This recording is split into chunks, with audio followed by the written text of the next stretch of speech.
Kaya siguro ako nahulog kay Lynette. Kasi hindi siya mahirap mahalin. Teka nga po, Tay. May gusto ka po ba kay nanay? Itatama ko ang mga mali. Pabibilisan ko yung annulment. Sa ayaw at gusto ni Moira. RJ, mahal na mahal ka ni Ma'am Moira. Lahat gagawin niya para sa'yo. Kaya wag mo siyang iiwan. Wag mong iiwan ang pamilya mo. Pero hindi na ako masaya. Ikaw ang gusto ko, Lynette. Nung lindol kasi anak, may naalala ako. Naalala ko na minsan, minahal ko yung nanay mo. At ngayon, hindi imposible na mangyari ulit. Tay, seryoso ka po ba dyan sa sinasabi mo? Bakit anak? Hindi mo ba pinangarap na mabuo yung pamilya natin?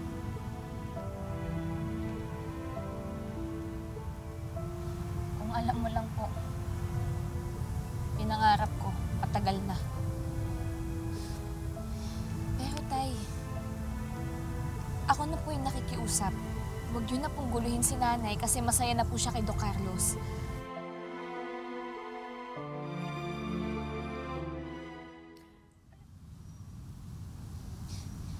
Sa totoo lang, Tay, nung kumakain po tayo ng breakfast, sobrang saya ko. Pero naisip ko po, wag na po natin pilitin. Kasi Tay, kasal ka po. Kasi nanay masaya na po siya kay Doc Carlos. Kaya please, Tay, wag ka na pong gumawa ng kahit ano na makakagulo po sa puso't isipan ni nanay. Pasensya ka na anak. Naging selfish ako dyan. Pero hindi ko naguguluhin ang nanay mo. Tay, hindi mo po ba mahal si Ma'am Moira?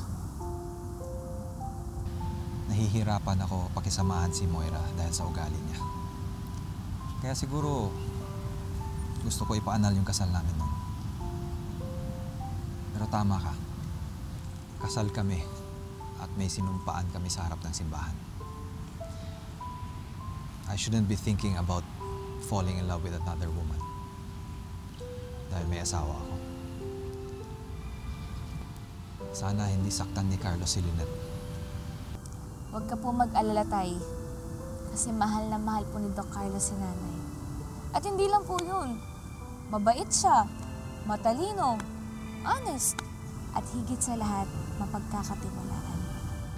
Hayaan mo anak. Hindi ko nabibigyan ng sakit ng ulo ang nanay mo. Hindi na ako manggugulo sa relasyon nila ni Carlos. Sana lang maging magkaibigan